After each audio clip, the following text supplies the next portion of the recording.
नमस्कार चंद्र प्रकाश जी, बहुत बहुत स्वागत है आपका। नमस्ते अंजू जी, नमस्कार। आपके दर्शकों को भी नमस्कार। सर, अब तो शुभेंदु अधिकारी ने बंगाल की कमान संभाल ली है। अपने इरादे भी साफ कर दिए उन्होंने। सबसे पहले अवैध घुसपैठियों को बाहर निकालेंगे और उसके साथ साथ राजनीति में जो अपराधी घुस आए हैं, जिस तरह से बंगाल में राजनीति का अपराधीकरण हुआ है, उसको भी ठिकाने लगाएंगे। और जो जो ऐसे अपराधी हैं जो राजनीति में है, उनका भी हिसाब किताब होगा। तो सर, आपको लगता है कि एक बड़े खतरे की घंटी ममता बनर्जी और उनके भतीजे अभिषेक बैनर्जी के लिए बज गई अब?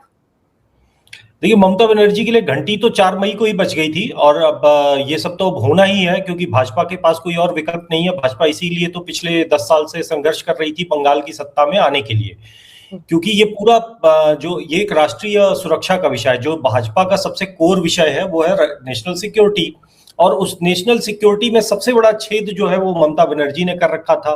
कोर्ट में मामला गया, कोर्ट की भी नहीं सुन रही थी, किसी की नहीं सुन रही थी, और बॉर्डर को खुला रखा था ताकि उनका वोटर आ जा सके। कल जो स्पीच थी उसमें देखें अगर अमित शाह की, तो उनकी प्राथमिकताओं में घुसपैठियों से भी पहले सबसे पहला उन्होंने गाय तस्करी बंद कराने के लिए कहा, क्योंकि वो उसकी एक पूरी इकोनॉमिक्स है जो बांग्लादेश और भारत से जुड़ी हुई है। बाकायदे उसके लिए माफिया हैं जो दोनों तरफ बैठते हैं, और गायों का बड़े पैमाने पर गायें ले जाई जाती हैं और वहां बांग्लादेश में काटी जाती हैं, और उनका एक तरह का पूरा एक अर्थव्यवस्था चल रही है। तो उसको भी बंद करना है। तो सरकार की प्राथमिकताएं स्पष्ट है, और इन्हीं को रोकने के लिए ममता बनर्जी इतनी तिलमिलाई घूम रही थी। और आज भी उन्होंने अपना मुख्यमंत्री, बंगाल के मुख्यमंत्री का अपना जो पद है वो नहीं छोड़ा है, और अभी भी उन्होंने ट्विटर हैंडल में उनका वही लिखा हुआ है।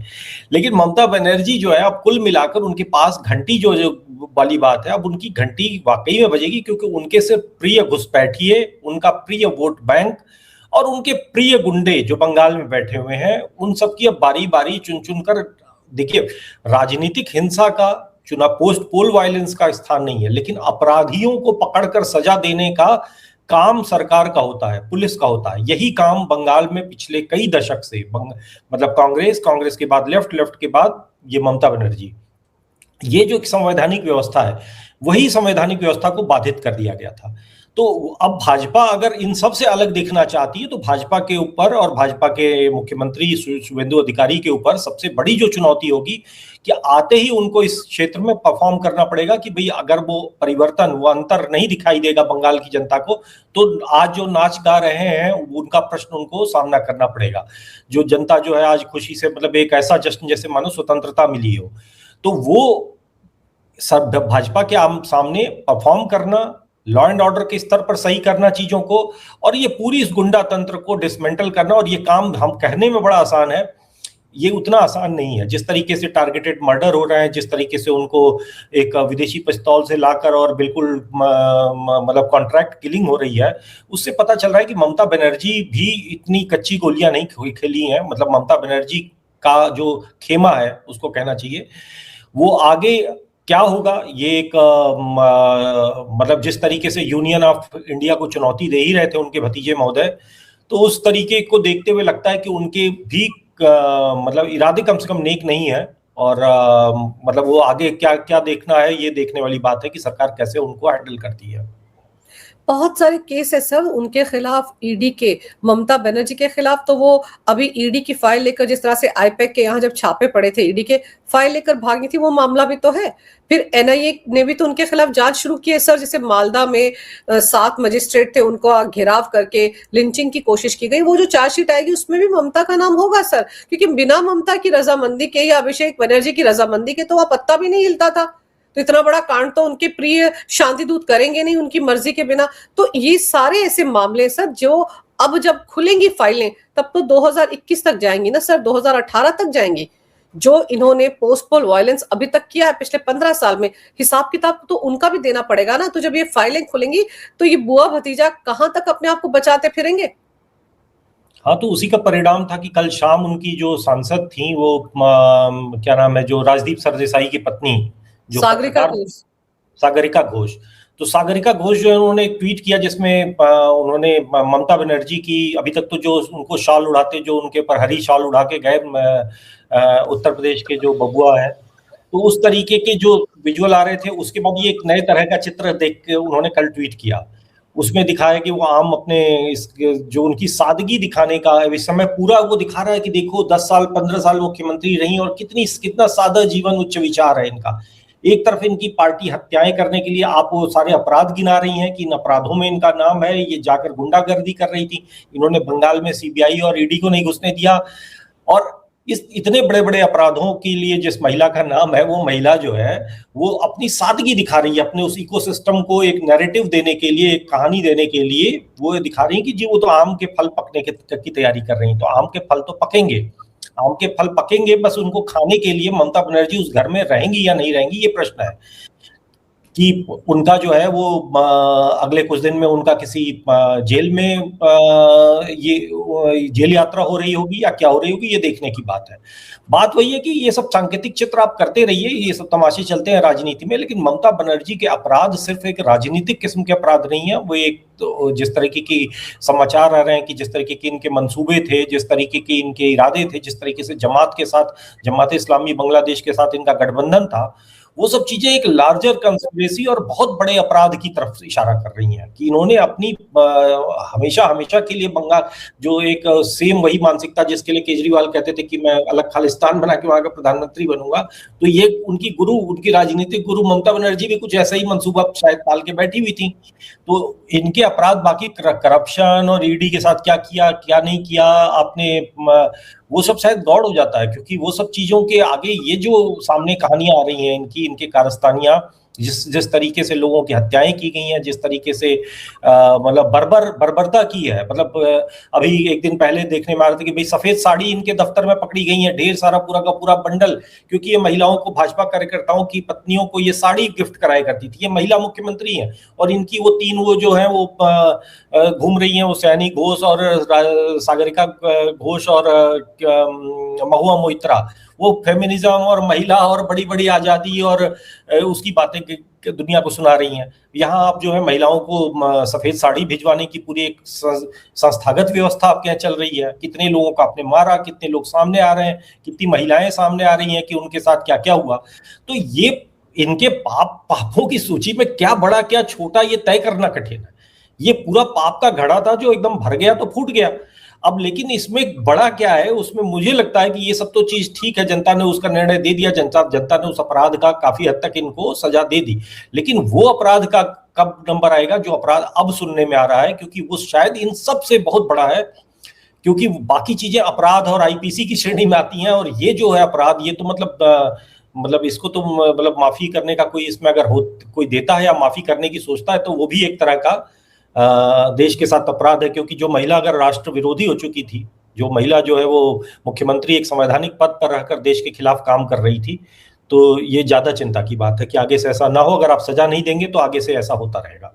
बिल्कुल सर, क्योंकि आप सोचिए कि वो जमात का वो नेता कैसे सीधा सीधा आह्वान कर रहा था ममता बनर्जी को कि आप इंडिपेंडेंट घोषित कर दीजिए पश्चिम बंगाल को, दिल्ली पर चढ़ाई कर दीजिए, 17 करोड़ मुसलमान जो है बांग्लादेश में बैठे हुए वो आपके साथ है। सर, ये अगर कोई कह रहा है और ममता बनर्जी की तरफ से कोई स्टेटमेंट नहीं आता है, वो चुप है, वरना अगर किसी पे इतना बड़ा इल्जाम कोई लगाए तो वो सीधा उठता है, नहीं तुम होते कौन हो मुझे कहने वाले। ये शब्द भी ममता बनर्जी की तरफ से नहीं आया, तो मौन स्वीकृति है। ममता बनर्जी ने रिएक्ट क्यों नहीं किया? रिएक्ट देखिए, ममता बनर्जी ने जमाते उल इस्लामी के नेताओं से पहले ये बात कही है। जमाते, आपको याद होगा कि ममता बनर्जी थी जिन्होंने कहा था कि जब इंडियन आर्मी जा रही थी नॉर्थ ईस्ट, तो इन्होंने कहा कि भारत की सेना ने बंगाल पर हमला कर दिया है। ये ममता बनर्जी थी जिन्होंने कहा था कि हमारी सरकार, बंगाल सरकार, भारत के साथ अच्छे द्विपक्षीय रिश्ते चाहती है। मतलब सोचिए कि कोई भारत का मुख्यमंत्री कहे कि हम भारत की सरकार के साथ अच्छा, आप कौन हो, अलग देश हो, तो वो तो अपने आप को एक अलग देश की प्रधानमंत्री मान के चल रही थी। उन्होंने भारत की एक पैरेलल एक टोल व्यवस्था, एक अलग टैक्सेशन व्यवस्था, बस एक करेंसी छापना रह गया, तो वो भी छपी रही थी 2016 से पहले, तो करेंसी छपी रही थी, पाकिस्तान में बन के आ ही रही थी। नोटबंदी हो गई तो थोड़ा दिक्कत आ गई उस उधर, लेकिन उन्होंने एक पैरेलल व्यवस्था बनाने में कहीं कोई कोर कसर नहीं छोड़ी थी। बॉर्डर तो एग्जिस्ट ही नहीं करता था, बॉर्डर तो था ही नहीं। और जिस तरीके की भाषा है उसमें देख लीजिए कि हम यूनियन ऑफ स्टेट को, इंडियन यूनियन को चैलेंज देते हैं, हम इंडिया की किसी भी सिक्योरिटी एजेंसी को भारत में घुसने नहीं देंगे।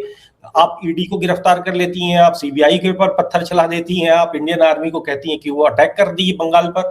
तो ये भाषा और क्या बताती है? क्या इनको पता नहीं कि इस भाषा का क्या मतलब है? तो जमात इस्लामी के जो नेता बोल रहे हैं उनका मैंडेट आज आया है, आज उन्होंने बोला है। ममता बनर्जी इस बात को वर्षों से बोल रही है, कोई सुन नहीं रहा था। उनको हमारे देश की न्यायपालिका एक लॉन्ग रोप दे रही थी, उनको हमारे देश की पूरी व्यवस्था उनके आगे एक तरह से डरी हुई थी और उनको पूरी इस तरह के हर तरह के रिलैक्सेशन मिल रहे थे। यहाँ तक कि अगर हम कहें तो 2019-20 तक तो केंद्र सरकार ने भी उनके साथ ठीक ठाक कोऑपरेट किया, लेकिन जब उन्होंने एकदम बिल्कुल सारी सीमाएं पार कर दी तो धीरे धीरे जाकर चीजें बिगड़ी और धीरे धीरे जाकर अब चीजें आज ये इस परिणति पे पहुंची हैं। और जो बाकी कहानियां हम सुन रहे हैं वो तो सुन के मतलब दिल दहलाने वाली है कि ये क्या चल रहा था देश में। तो सोशल मीडिया के जमाने में जब आप कोई चीज छुपती नहीं है, कश्मीर का हम रोना रोते हैं तो कश्मीर के समय सोशल मीडिया और मीडिया नहीं था। आज तो सबके पास मोबाइल, इतना भय, इतना डर कि कोई मुंह खोलने को तैयार नहीं था। आज एकदम से ऐसे लग रहा है कि जैसे कि सबको स्वतंत्रता मिल गई। तो सोचिए कि कितना बड़ा आतंक रहा होगा। ये शायद कश्मीर से भी ज्यादा भयानक स्थिति थी इनकी। सर, कश्मीर से भी ज्यादा भयानक स्थिति थी। मैं वहां के एक पत्रकार हैं दीपांकर मंडल, अभी मैंने एक दिन पहले उनसे बातचीत की। जो बातें उन्होंने अब बताई, उन्होंने कहा कि अगर उस घटना की तस्वीरें कोई सोशल मीडिया पर डाल देता तो उस पर 10 केस लग जाते थे। सबसे पहले ड्रग्स का लगता था, फिर देशद्रोही की धाराएं लगा दी जाती थी, इसलिए कोई मुंह नहीं खोलता था। और मैं तो ये सुनकर भी हैरान रह गई कि ये जो अभिषेक बनर्जी है, क्या एमपी ही है ना सर, लेकिन उसके लिए अगर वो घर से बाहर निकलता था, एयरपोर्ट भी जा रहा है, कहीं और भी जा रहा है, पूरा ग्रीन कॉरिडोर बनाया जाता था, कोई रेड लाइट नहीं होती थी। और उन्होंने यहां तक कहा कि जैसे बंगाल में चलन है कलकत्ता में कि ड्रम रखकर, कैरम रखकर उस पे लोग कैरम खेलते रहते, उनको हटा दिया जाता था। दुकानों में अगर भीड़ है तो शटर डाउन कर दिया जाता था और ये मनमाने तरीके से स्पीड बढ़ाकर, कम करके, ज्यादा करके पूरी गति से वहां से निकलता था और कोई सड़क क्रॉस नहीं कर सकता था। अगर कोई हिमाकत करता था तो आने जाने वाला कोई उसको मार कर चला जाता था और इतने केसेस लगा दिए जाते थे कि वो जेल में सड़ता था, कोई एफआईआर दर्ज नहीं करता था। और अगर ये ग्रीन कॉरिडोर वाली तस्वीर अगर कोई सोशल मीडिया पर डाल देता तो उस पर केसेस की भरमार लग जाती थी, तो कोई मुंह नहीं खोलता था। उन्होंने मुझसे कहा आज की तारीख में 4 मई के बाद लोग बोलने लगे हैं। अब आप किसी से पूछेंगे तो खुलकर बोलेंगे क्योंकि उनको समझ में आ गया कि सब कुछ बदल गया। अब ये खौफ था। जादवपुर यूनिवर्सिटी की जो प्रोफेसर को एक मीम शेयर किया था सिर्फ ममता बनर्जी का, बनाया भी नहीं था, किसी और ने बनाया था और उसको उन्होंने रीट्वीट कर दिया था। तो उस पे वो कितने 5-6 महीने मेरे ख्याल से जेल में रहे।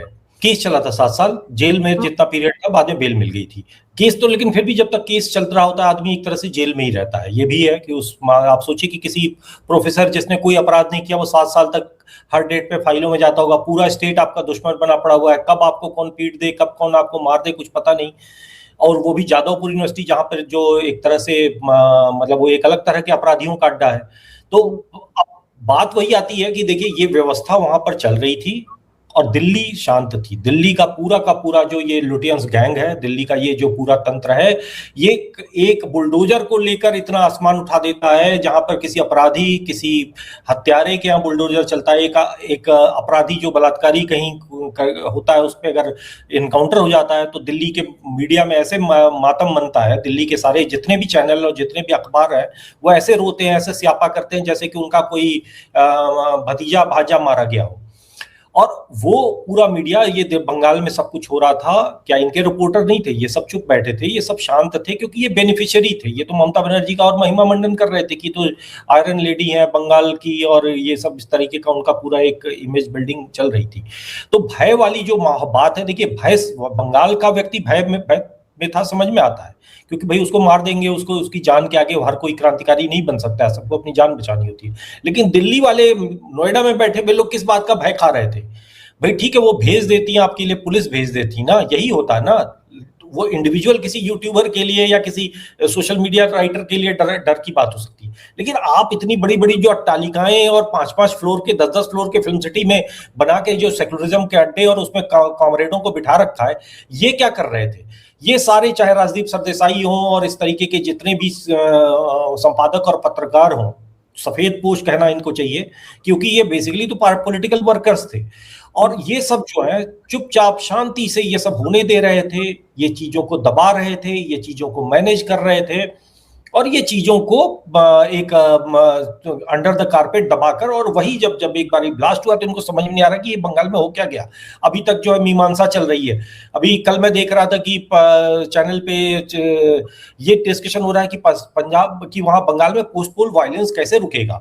अरे आपने बंगाल के अब तक के पोस्ट पोल वायलेंस, प्री पोल वायलेंस, सारे इतनी 50-50 लोगों की हत्याएं होती थी, उसको एक्नॉलेज तक नहीं करते थे आप। जो मीडिया कभी वहां की वायलेंस को एक्नॉलेज नहीं करता था, आज वहां पे कुछ हत्याओं या कुछ घटनाओं को के विजुअल चलाकर, हत्याओं क्या कहें, उसमें हत्याएं तो कोई ऐसी विशेष हुई नहीं, 4-5 लोग हुए और वो भी दोनों तरफ। ऐसा नहीं कि टीएमसी विक्टिम है, टीएमसी खूब जम के हमले कर रही है। अब ये जो चंद्रकांत रथ की जो हत्या हुई है वो भी क्या है, वो भी तो वही है ना। आपको हालांकि वो पोस्ट पोल वायलेंस में नहीं गिनना चाहिए उसको, लेकिन बाकी भी जो जश्न मना रहे हैं लोग, कहीं होली मन रही है, कहीं कुछ जगहों पर लोगों ने जाकर फोटो वोटो तोड़े या कुछ प्रतिमाएं प्रतिमाएं तोड़ी।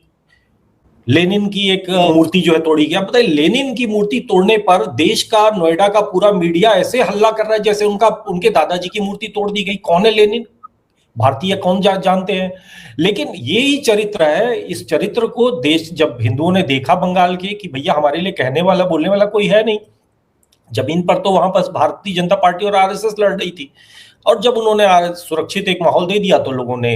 लेकिन अब ये जो आज एक तबसरा चल रहा है कंटिन्यूअस बंगाल की स्थिति का, और बंगाल की स्थिति का विश्लेषण कि भाई हिंसा तो रोक नहीं पाए। आप सीआरपीएफ की बात कर रहे थे, सीआरपीएफ क्या कर रही है? सीआरपीएफ, अरे क्या कर रही है सीआरपीएफ? क्या जो तंत्र है उसमें तो सीआरपीएफ ने असली मोर्चा निकाल ही दिया, और आप लाचार हो गए। आप लाचार हो गए उस 4 मई से, मतलब वो दोनों चरणों तक, और वोटिंग काउंटिंग के दिन आप जो हिंसा चाहते थे वो हिंसा नहीं करने दिया उन्होंने। और आज अब आप उनको ये ताना दे रहे हो कि क्या कर रही है सीआरपीएफ, तो क्या करेगा क्या करेगी वहां की सरकार, और क्या करेगा वहां का नया प्रशासन, वो आपको अब सोचना चाहिए। अभी आपको उसके स्यापे की तैयारी करनी चाहिए। सर, राजदीप सरदेसाई एक डिबेट में कह रहे थे कि ममता बनर्जी तो बिल्कुल इनोसेंट है, उनको तो पता ही नहीं था कि उनकी पार्टी में टोल नाके होते हैं, वहां पर टोल वसूला जाता है या कट मनी चलता है, उनको तो पता ही नहीं था। वो तो लोकल लेवल के नेता थे ना, जो तृणमूल कांग्रेस के, वो ये सारा गोरख धंधा करते थे, वो ये फरमा रहे थे। आप सोचिए, ममता बनर्जी को डिफेंड कर रहे थे, और खबर तो ये कि उनकी पत्नी से ममता बनर्जी ने कहा है कि राज्यसभा की सीट खाली करो। ये खबरें भी सोशल मीडिया पर चल रही हैं कि बहस हो गई उनकी। अब पता नहीं कितनी जल्दी वो जो तस्वीर लगाई गई है, ये सागरिका घोष ने लगाई है ना, शायद वो ममता बनर्जी को इसी तरीके से मना रही हूँ कि मेरा इस्तीफा ना लें, मुझसे सीट खाली ना करवाएं, क्योंकि ममता जब ऑर्डर देती हैं तो उस ऑर्डर की तामील तो सारे के सारे लोग करते हैं ना। ममता बनर्जी ने ये जो पूरी सायोनी घोष और इस तरीके की जो हीरोइनों की फौज पाल रखी थी, जो दिल्ली के को दिखाने के लिए, और पत्रकार की और महुआ मोइत्रा जैसे गालीबाज औरत की ये बनाई रखी थी, इसलिए क्या था कि वो एक छद्म बना रहे, एक बहुत ही मॉडर्न आउटलुक रहे, और उसके पीठ पीछे जो चल रहा था वो तो था जिहाद, प्योर जिहाद था। तो अब ये जो सागरिका घोष जो है, ये मूलतः तो उसी चरित्र की हैं। उनको तो कोई मतलब कोई उनका मास बेस तो है नहीं, बंगाल में 4 लोग ना जानते होंगे उन्हें। वो सिर्फ इसलिए क्योंकि वो एक बड़े पत्रकार की बेटी हैं, और एक बड़े पत्रकार की पत्नी है, और बड़ी पत्रकार स्वयं भी हैं, और बड़ी दलाल है, बेसिकली दलाल के तौर पे ही उनको जाना जाता रहा है, और वो वही करती हैं। तो अब वो जो खबरें आ रही हैं उनको लेके, तो ये फोटो चापलूसी दिख रही है ना कि भाई कि उनका अस्तित्व तो ममता बनर्जी के बिना नहीं है। तो ये चित्र आप दिखाओ कि देखो कितनी सीधी सज्जन ममता दीदी, देखो आम पकने की प्रतीक्षा कर रही हैं, और कितना सीधा साधा, जैसे रेलवे कॉलोनी का मकान होता है वैसा मकान। इनका तो एक दूसरा मकान भी है जो वही कलकत्ता में है, और वो आलीशान अट्टालिका है। ये मकान तो इनका पुराना दिखाने का, हाथी का दांत ये दिखाने वाला है, खाने वाला तो पीछे रखा हुआ है। तो ये ममता बनर्जी का छद्म अभी भी वो बनाए रखना चाहते हैं। वो बनाए रखेंगे जब अपराध इनके खुलने शुरू होंगे, कोर्ट में कार्रवाई शुरू होगी। जैसे अभी छत्तीसगढ़ में वो अजीत जोगी का लड़का जो हुआ करता था, वो भी बड़ा अपराधी था, बहुत गुंडा था। जैसे हम आज अभिषेक बनर्जी की बात करते हैं, अभिषेक बनर्जी के चरित्र का था अजीत जोगी का लड़का अमित जोगी। तो जब उसको सजा हुई हत्या के केस में और वो जेल गया, लेकिन अब वो धीरे धीरे कोर्ट कचहरी लोग की स्मृति से भी निकल जाता है, और हमारे देश की न्याय व्यवस्था ऐसी है कि आगे जाके इनको कहीं ना कहीं ये बच निकलते हैं बड़े बड़े वकीलों और कानूनी दावपेच का इस्तेमाल करके। तो इन लोगों को उसी का भरोसा रहता है। इसीलिए बहुत आवश्यक है कि यहाँ पर आपको एग्जाम्पल सेट करना पड़ेगा। इनको आप छूट नहीं दे सकते, इनका खासतौर से ममता बनर्जी और ममता बनर्जी का जो ये पूरा गुंडा तंत्र है, इसको अगर सजा नहीं हुई, कानून के तहत इनको सजा नहीं हुई, तो ये देश के लिए एक बहुत गलत एग्जाम्पल सेट होगा। इनके साथ अब कोई समझौता नहीं किया सकता, क्योंकि इनका अपराध सिर्फ राजनीतिक नहीं था। मान लेते कि ठीक है, लालू यादव जिस तरीके के पॉलिटिकल क्राइम उन्होंने किए वो भी माफ कर लेते हैं कि ठीक है सत्ता के लिए किया। इन्होंने सत्ता के लिए नहीं किया, इन्होंने देश को तोड़ने के लिए किया। इन्होंने जो किया है वो बहुत ज्यादा गंभीर है। अब तक के शायद पूरे देश के इतिहास में कहीं कश्मीर वश्मीर में कुछ होता रहा होगा, लेकिन किसी इंडिया के जो ये बाकी अन्य जो राज्य हैं उसमें ये स्थिति की किसी ने कल्पना नहीं की थी कि ये हो रहा होगा। सर, इन्होंने तो देश को तोड़ने की साजिश रची है बांग्लादेश में बैठे आतंकवादियों के साथ, और ये एक बहुत ही गंभीर मामला है। अब सबको समझ में आ रहा होगा कि वो जो अभी बचा हुआ बॉर्डर है 127 किलोमीटर का, वहां पर बाड़ लगाने से, फेंसिंग लगाने से ममता बनर्जी को दिक्कत क्यों थी। अब ये सबको समझ में आ रहा होगा, वहीं से आवाजाही थी। तो अब जिस तरह से शुभेंदु अधिकारी ने भी कहा है कि मैं भाषण कम दूंगा, काम ज्यादा करूंगा, और वो अंदर से सब कुछ जानते हैं ममता बनर्जी के बारे में, अभिषेक बनर्जी के बारे में। वो तृणमूल कांग्रेस के तृण तृण की जानकारी उनको है, तो वो अच्छे से इनका इलाज करेंगे। और जैसे अमित शाह ने भी कहा कि अगले 6 महीने में लोगों को धरातल पर इसका असर दिखना शुरू हो जाएगा। लेकिन ये दूसरी तरफ एक जो इंडी गठबंधन है सर, ये कांग्रेस पार्टी क्या कर रही है सर? केरल में अपना सीएम तय नहीं कर पा रही है, और तमिलनाडु में ये आनन फानन में कौन सा खेल खेल दिया कि डीएमके ने तो अब लोकसभा स्पीकर से कह दिया कि हम इंडी गठबंधन का हिस्सा नहीं है, कांग्रेस ने हमको धोखा दिया, हम तो उनके साथ बैठना भी नहीं चाहते और बैठेंगे भी नहीं लोकसभा में, हमारी अलग व्यवस्था कर दीजिए। राहुल गांधी की अगुवाई में हो क्या रहा है सर? राहुल गांधी की अपरिपक्वता, राहुल गांधी की जो व्यक्तिगत घृणा जो है नरेंद्र मोदी के साथ, नरेंद्र मोदी डरता है, नरेंद्र मोदी कांपता है, नरेंद्र मोदी अभी तो मस्कट में घूम रहे थे और मस्कट से घूम के आए और आने के साथ ही उनका वही टेप रिकॉर्ड वहीं से स्टार्ट हो गया जहां से वो छोड़ के गए थे। तो अब आते ही जो उन्होंने कल शाम को अचानक से वो प्रकट हुए, नमूदार हुए गुड़गांव में, दिल्ली के बगल में है, वहां पर जाकर उन्होंने कहा कि मैं यहाँ पर हजारों किलोमीटर की यात्रा कर रहा हूँ। और हजारों किलोमीटर के, हाँ, इसमें ये जो आप चला रही हैं, जो बातें कही हैं सब वही हैं, लेकिन नए नए शब्दों में कही हैं कि मतलब कि जो ट्रेड डील हुई, पूरी दुनिया जो है वो भारत पे रश कर रही है कि भारत ने अमेरिका से सबसे अच्छी डील ली। भारत की जो डील है पड़ोसी देशों से सस्ती है, और अमेरिका जो है वो उस मतलब जो पूरी मतलब ये इसमें कोई वो नहीं है। उसका सबसे बड़ी बात है किसी एक पैमाना होता है ट्रेड डील का कि अगर वो ट्रेड डील अच्छी है तो उसका परिणाम जो है शेयर बाजार पर सकारात्मक दिखता है, तो वो सकारात्मक दिखा है। कहीं ना कहीं उसमें कोई विवाद झगड़े की वजह नहीं है, लेकिन ये आदमी कुछ भी बोल जाएगा, इसको कोई बता देता है, इसको कुछ अता पता है नहीं। नरेंद्र मोदी ने आपका सारा डेटा अमेरिका को पकड़ा दिया है, क्योंकि एप्स्टीन फाइल है, 3.5 लाख फाइल है एप्स्टीन की, उसमें नरेंद्र मोदी का पूरा चरित्र दर्ज है। ट्रंप जो है वो कहता है कि ये करियर 1 मिनट में खत्म कर दूंगा, और सबसे बड़ी बात है कि जो ये फाइलें हैं उसमें तो कहीं नरेंद्र मोदी का नाम नहीं आया है, नरेंद्र मोदी का उसमें कहीं कोई अस्तित्व तो नहीं है। तो जहां कुछ नहीं है वहां पर आप ये वितंडा खड़ा कर रहे हो। राहुल गांधी जो है वो उन्होंने रायता तमिलनाडु में भी फैला दिया है, क्योंकि आप गठबंधन में उसके साथ डीएमके के साथ लड़े, अब आप वहां से भाग के चले गए विजय के पास, वो आपसे नाराज हो गया।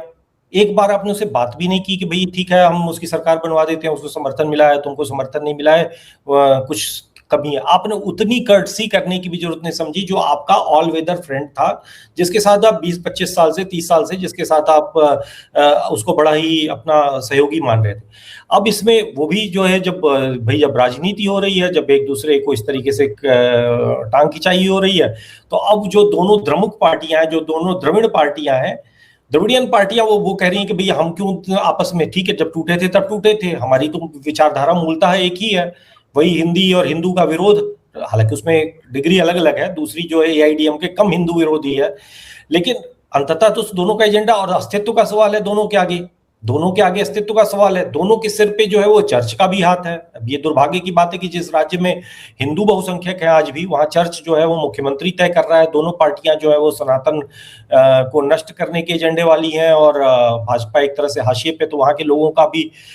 तो अब देखिए फिलहाल वहां पर राहुल गांधी की अगर हम बात करें, तो राहुल गांधी ने वहां की राजनीति में भी एक अपने लिए कुल मिलाकर आप बैल मुझे मार की स्थिति पैदा कर दी है। केरल में उन्होंने पहले ही 3 गुट बना दिए हैं, केरल में जीत तो गए तुक्के पे, क्योंकि अब भाई वहां का एंटी इनकम्बेंसी इतनी ज्यादा हो गई थी लेफ्ट के खिलाफ।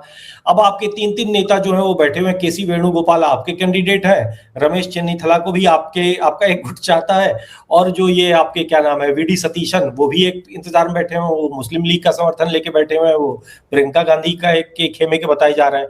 तो कुल मिलाकर वहां पे भी एक राय था। तो जो आपने काम कर्नाटक में किया था, सिद्धारमैया को बिठा के उनपे एक टोपी लगा दी आपने, सीएम इन वेटिंग बना के डीके शिव कुमार को, जो आपने छत्तीसगढ़ में किया था कि बघेल को बनाया और बघेल के ऊपर आपने एक वो सिंहदेव साहब को बिठा दिया, वो बेचारे पूरे 5 साल इंतजार करते रह गए कि भाई कब आम पकेंगे और कब वो मुझे खाने को मिलेंगे, उनका कभी आम नहीं पका।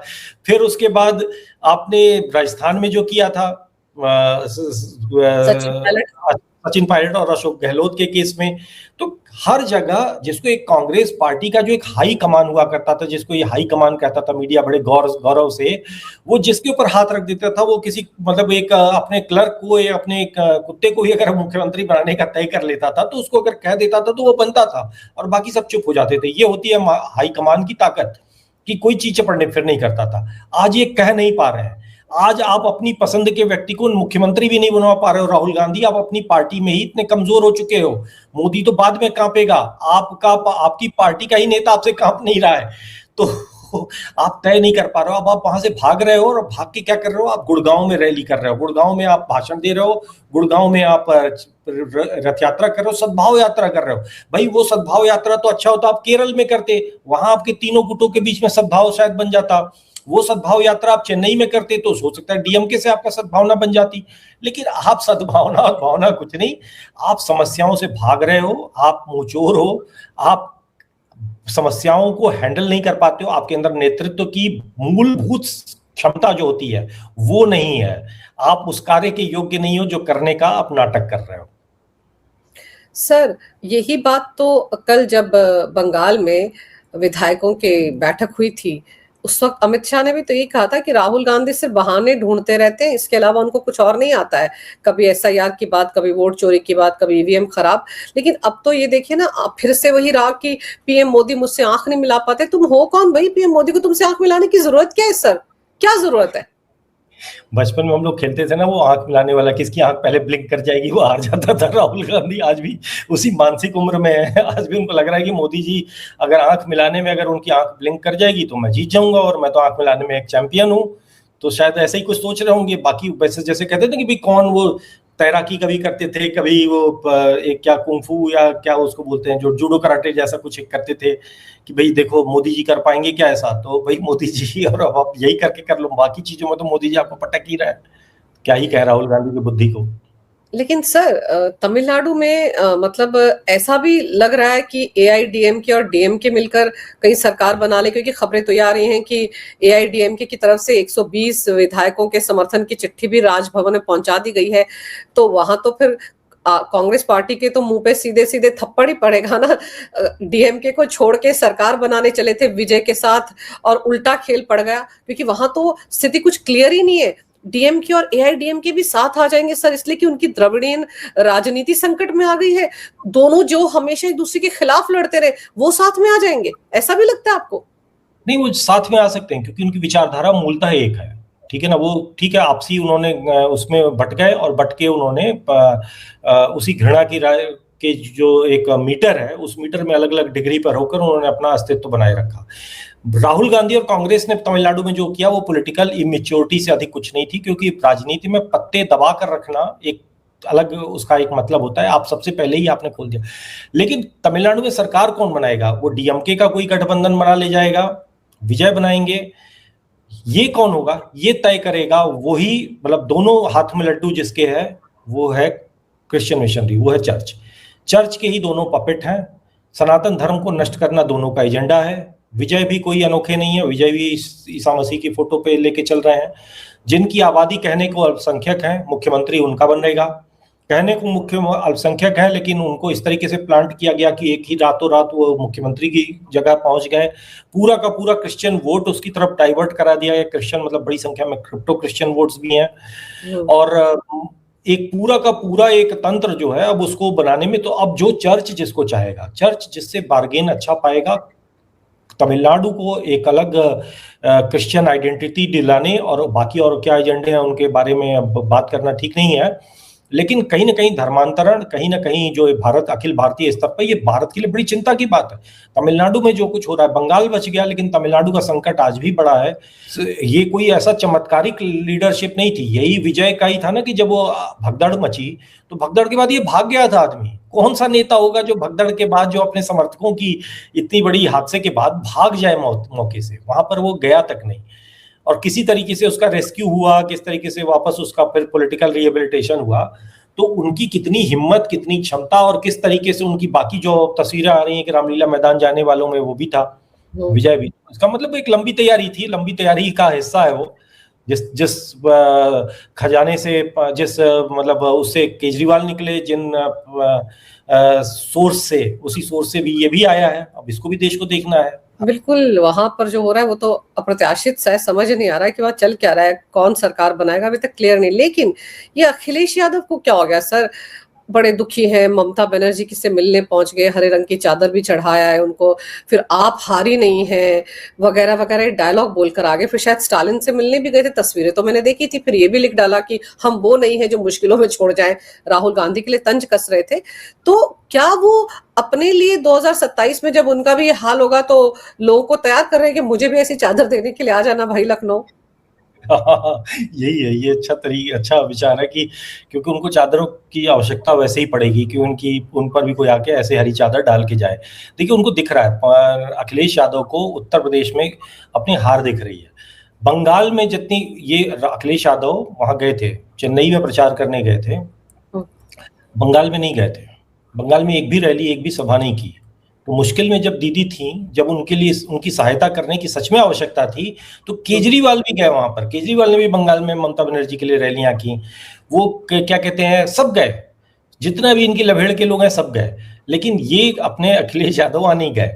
क्यों नहीं गए? क्योंकि भाई सीधी बात है कि मतलब एक अनुमान कर सकते हैं कि हो सकता है क्योंकि वहां जाते तो इनको कोई जानता होता तो है नहीं। अगर कोई रैली करने का या रोड शो करने के लिए होता तो हो सकता है कि लोग पूछते कि है कौन भाई, आप किसी कहीं के मुख्यमंत्री हो नहीं, सत्ता है नहीं, आप को कोई जानता होता है नहीं। सब फालतू बातें हैं कि आपको पॉपुलैरिटी, आपके 35 सांसद ठीक है तुक्के पे आ गए, लेकिन कितनी आपकी मास अपील होगी वो देखने वाली बात है। तो होता तो फिर उनको लगता कि भाई मैं इतना बड़ा उत्तर प्रदेश जैसे बड़े राज्य का इतना बड़ा भावी मुख्यमंत्री हूँ, 27 का सत्ताधीश हूँ टाइप के जो उनके ख्वाब हैं वो वहां टूट जाते।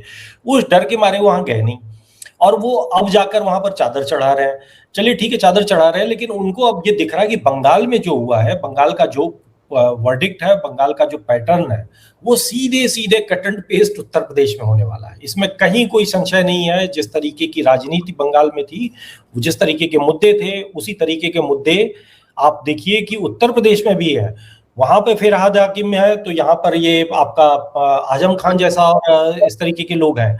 तो वो यहाँ पर वही चीज इन्होंने भी करने की कोशिश की थी। मंदिर बंद कराए थे, घंटा पकड़वाया था, लोगों को छोटी छोटी चीजों पर जेल में डाल देना, और इस तरीके की जो एक पूरा एक ऑटोक्रेटिक सिस्टम जो ममता बनर्जी ने जो किया था 2017 से लेके 2022 तक, अखिलेश यादव ने भी उत्तर प्रदेश में वही सब किया था।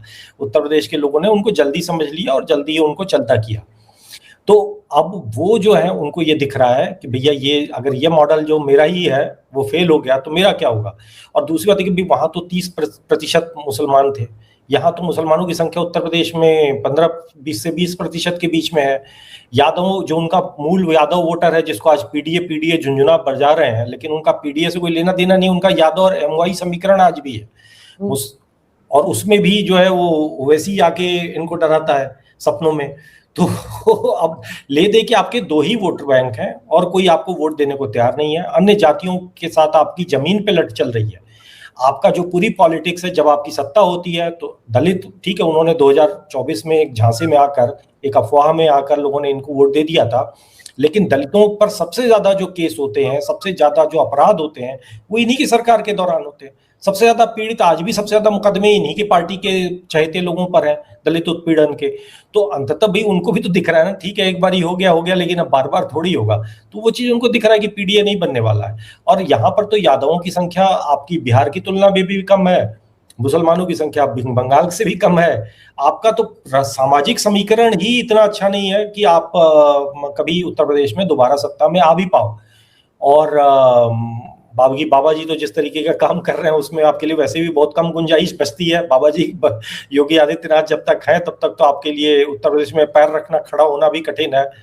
और सर दूसरा ये कि इनको शायद ये लग रहा था कि आईपैक है ममता के साथ तो शायद ममता जीत जाए। आईपैक से भी तो कैसे इन्होंने रिश्ता तोड़ा, बाकायदा प्रेस कॉन्फ्रेंस करनी पड़ गई इनको कि मेरे पास इतने पैसे नहीं है। तो जब उनके साथ रिश्ता जोड़ा था, जब ठेका उनको दिया था, तब पैसे थे इनके पास, तब कहां से पैसे आ रहे थे जो अब नहीं है? कहीं इनको पैसे क्या बुआ से आने थे? बंगाल वाली बुआ ने इनको पैसे देने थे आईपैक को देने के लिए, क्या ये समझौता हुआ था? भाई उनको समझ में आ गया कि ये हम मुझे नहीं जिता पाएंगे, पैसे और ले जाएंगे, तो पैसे तो बचा लो, सत्ता तो नहीं आने वाली है, पैसे ही बचा लें। क्योंकि इसमें सीधी बात है, देखिए आईपैक से कॉन्ट्रैक्ट तो इनका पहले भी हुआ था, और दूसरी बात पैसों की कमी होती तो ये हर महीने चार्टर्ड प्लेन पकड़ के और ये लंदन नहीं जा रहे होते। ये जो इनका तरीका है, भाई आप तो मजे की जीवन जी रहे हो, आपके पास कोई धन की कमी नहीं है। उत्तर प्रदेश में अभी चुनाव होगा, आप देख लीजिएगा, जितना पैसा ये खर्च करेंगे उतना भाजपा के पास नहीं है खर्च करने के लिए। आज भी ग्राउंड पे इनका जो पूरा का पूरा समाजवादी पार्टी का जो तंत्र है वो पैसे की तो दम पे चल रहा है। पैसा ना हो तो 2 मिनट इनका सिस्टम ना चले। तो अब ये सब तो कहने की बात है, बेसिकली चतुराई की उन्होंने, जो 4 पैसे बचा सकते थे बचा लिए उन्होंने, क्योंकि उनको मालूम है कि उनको आईपैक नहीं बचा सकती। 2022 के चुनाव में जितने भी उनके वो थे, और ये कहने का एक बहुत सीधा मैथमेटिकल कारण है, ऐसा नहीं है कि केवल कह रहे हैं कि भाई या कोई एग्जिट पोल वहां पर हो गया। भाई 2022 में जो आपके साझेदार थे, चाहे वो ओम प्रकाश राजभर हो, वो आपकी तरफ थे, जो अनुप्रिया पटेल की जो बहन है वो आपके साथ थी, तो उनके कारण आपको एक ठीक ठाक संख्या में कुर्मी वोट मिल जाया करते थे, वो आपकी। फिर संजय निषाद आपकी तरफ थे, जो मल्लाहों की पार्टी है, मल्लाहों की का बड़ा एक प्रभाव पूर्वी उत्तर प्रदेश में उनका है। तो जितने लोगों के दम पर 2022 में आप ये मतलब थोड़ा बहुत आप मुकाबले में आ पाए थे, वो तो साथ आपके है ही नहीं, तो आपका सामाजिक समीकरण तो पहले ही खराब हो चुका है।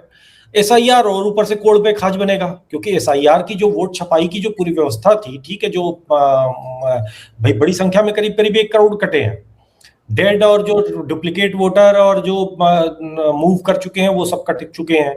तो उसमें एक बड़ा शेयर जो है फर्जी वोटरों के दम पर तो आप ही का चलता था ना, क्योंकि वो सब जानते हैं कि आप ही का जो एक वोट बैंक है वो इस तरीके के बुर्का पहन के, तभी तो आप तिलमिला उठते हैं।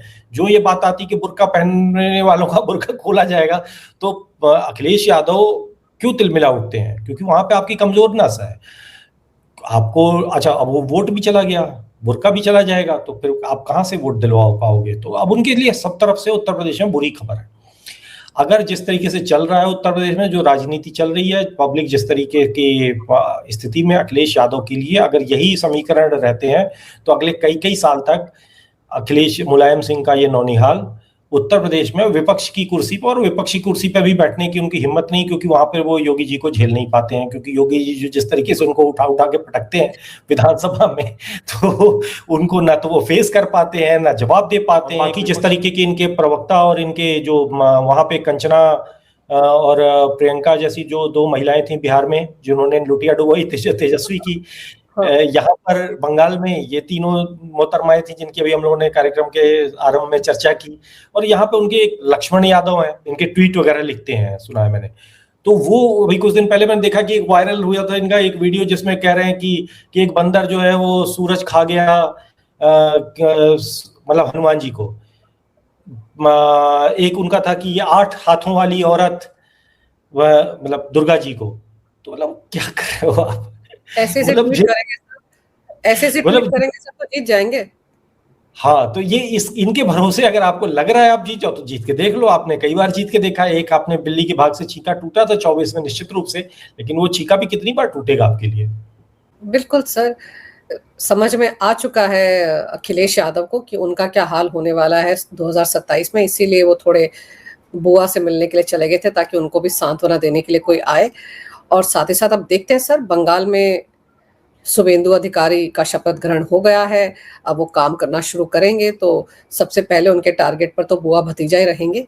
और किस रफ्तार से वो चीज़ों को हैंडल करते हैं सर, सबसे ज्यादा नजर तो इस बात पर रहेगी क्योंकि चैलेंज उनके सामने बहुत है और जैसे उनको फ्री हैंड दिया गया है, इससे साफ होता है कि वो बेधड़क होकर, बेखौफ होकर अच्छे तरीके से अपना काम संभालेंगे।